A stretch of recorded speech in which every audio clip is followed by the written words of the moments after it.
தைப்பூசம் என்றாலே உலகம் இன்று உற்று நோக்குவது மலேசியாவைத்தான். பல லட்சம் மக்கள் ஒன்று கூடி இறை சக்தியால் மலேசியாவை பிரமிக்க வைக்கும் அந்த அதிசய திருநாள்தான் மலேசியாவின் அடையாளங்களில் ஒன்றாகவும் மாறி நிற்கிறது. லட்சக்கணக்கான காவடிகள், பால் குடங்கள் என தங்கள் நேர்த்திக்கடனை விரதம் இருந்து நிறைவேற்றும் பக்த பெருமக்களின் பக்தி பரவசத்தில் ஒலிக்கும் வேல் வேல் என்ற மந்திரச் சொல்தான் அன்றைய தினம் முழுக்க காற்றலைகளை கட்டுக்குள் வைத்திருக்கும். அத்தகைய புனித சடங்கின் பாரம்பரியத்தை போகிற போக்கில் கொச்சைப்படுத்தி பேய்களின் ஆட்டம் என்று வெகு எளிதாய் பதிவிட்டு வேடிக்கை காட்டுகிறது சில கோமாளி கூட்டம். தனது நாட்டின் சக குடிமக்களின் புனித பாரம்பரியம் என்ற எண்ணம் கூட இல்லாமல், தாம் எங்கிருந்து வந்தோம் என்ற பாதையை கூட உணராமல் இப்படி எள்ளி நகையாடும் இந்த கூட்டத்திற்கு தெரியுமா, இஸ்லாத்திலும் இந்து மதத்தை ஆராதிக்கும் சில புனித மனங்கள் உண்டு என்று? ஹார்மோனிய சக்கரவர்த்தியாக திகழ்ந்த காதர் பாட்ஷாவை பற்றி தெரியுமா இந்த ஜம்ரி வினோத்திற்கு? சுருளிமலை வேளா என்று திருமுருகனின் பாடலை பாடி பிரிட்டிஷ் அதிகாரிகளையும் கண்கலங்க வைத்து அந்த வேலவனின் பாடலால் தான் தூக்கிலிடப்படுவதிலிருந்து தப்பிய காதர் பாட்ஷாவின் வரலாறு எல்லாம் இந்த காளிமுத்துவின் மகன்களுக்கு தெரியுமா? திரைப்படம் தமிழகத்தில் கால் பதிக்காத காலகட்டத்தில் தன் இசையால் தமிழக மக்களின் உச்ச நட்சத்திரமாய் மிளிர்ந்தவர் இந்த காதர் பாட்ஷா. தமிழ்நாட்டில் முதலில் மக்கள் மத்தியில் பிரபலமான ஹார்மோனிய கலைஞர் என்கிற பெருமைக்கு சொந்தக்காரர். Kittappa, T M. Marudhappa, S S. Sarathambal, K P. Sundarambal போன்றவர்கள் தங்கள் பாட்டுத் திறனால் சாதனை படைத்துக் கொண்டிருந்த காலகட்டத்தில் ஹார்மோனியத்தால் அசத்தியவர் இந்த காதர் பாட்ஷா. கரடு முரடான தேகம், கட்டி மீசை என வித்தியாச உருவத்தில் இருந்தாலும் தன் விரல்களால் வித்தை காட்டியவர் இந்த இசை சக்கரவர்த்தி. திருச்சியின் உறையூரில் பிறந்த இவரின் இசைக்காக ஏங்கி கிடந்தன பல நாடக மேடைகள். தேசபக்தி மிகுந்தவர் என்பதால் தேசம் குறித்தும் இந்து முஸ்லிம் ஒற்றுமை குறித்தும் அதிகமாக பாடியிருக்கிறார். அவரது கடைசி காலத்தில் அவர் மீது ஆங்கிலேய அரசு கொலை வழக்கு பதிவு செய்து சிறையில் அடைத்தது. தூக்கு தண்டனை கைதியாய் சிறையில் வாடினார் காதர் பாட்ஷா.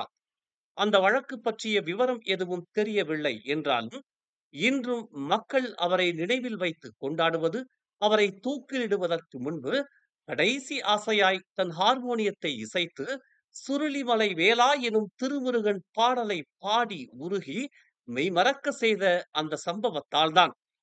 அந்த கதையை இன்னும் தமிழக ஆய்வாளர்கள் பலர் மேடைகளில் சொல்வதுண்டு.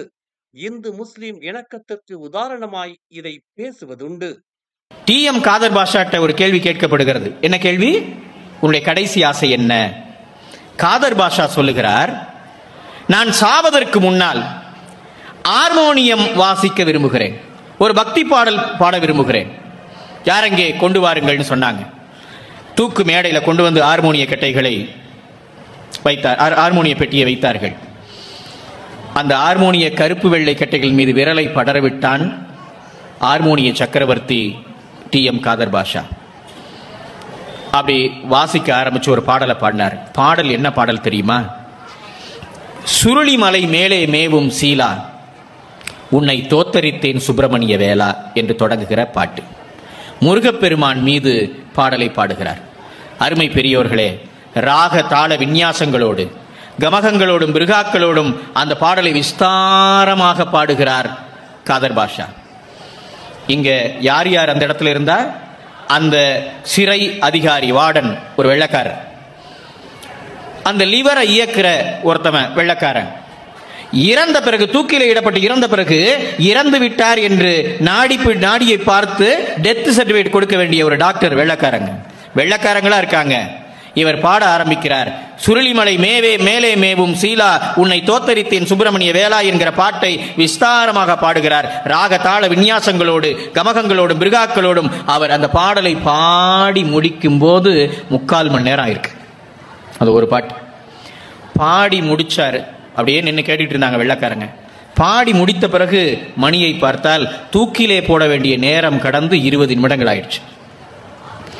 சிறையில ஒரு விதி இருக்கு, ஏதாவது ஒரு காரணத்தால் உரிய நேரத்தில் தூக்கிலே போடவில்லை என்றால் மீண்டும் நீதிபதியின் முன் நிறுத்தி மறு உத்தரவு பெற்ற பிறகுதான் தூக்கிலே போடணும்னு. அங்க இருந்த சிறை அதிகாரிகள் அந்த வெள்ளக்காரங்க ரொம்ப நியாயமானவங்க போல இருக்கு. இப்பன்னா காதும் வச்சபடி முன்னால கொஞ்சம் டைமை போட்டு முடிச்சிருப்போம். அவங்க மறுநாள் கொண்டு போய் நீதிமன்றத்துக்கு முன்னால நிறுத்துறாங்க. நீதிபதி ஒரு வெள்ளக்காரர், அவர் கேட்டார், நேத்து ஏன் தூக்கில போடல இவர் ஒரு பாடல் பாடினார், கேட்டுக்கொண்டிருந்தோம், நேரம் போனதே தெரியவில்லை.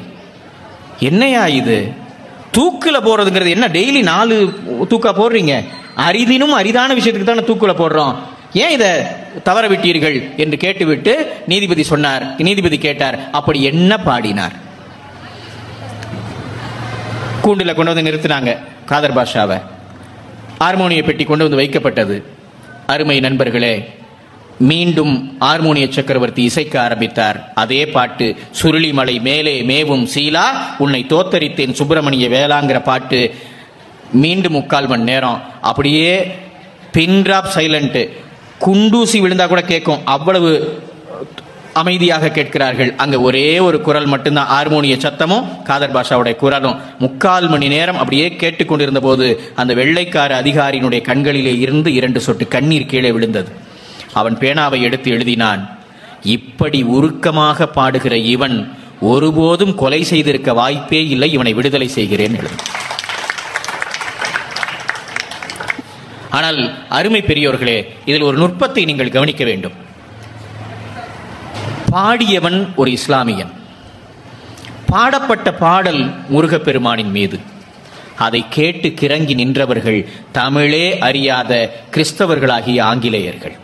இசைக்கு, கலைக்கு மொழி இல்லை, தேசமில்லை என்பதை நிரூபிக்கிற ஒரு நிகழ்வு இது.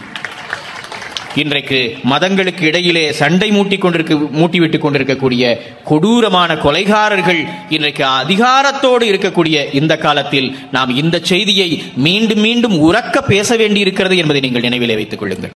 அங்கே காதர் பாஷா எனும் இஸ்லாமியர் திருமுருகனின் நாமத்தை உச்சரித்து பாடி உருகி இன்று மக்களின் மனங்களில் புனிதராய் உயர்ந்து நிற்கிறார். ஆனால் இங்கே நமது புனித சடங்கான காவடி ஆட்டம், பேய்களின் ஆட்டம், மதுப்பிரியர்களின் ஆட்டம் என கேலியாய் பதிவிட்டு மத நல்லிணக்கத்தை சீரழித்து குளிர்காய்ந்து கொண்டிருக்கிறார் ஜம்ரி வினோத் எனும் இந்த கோமாளி.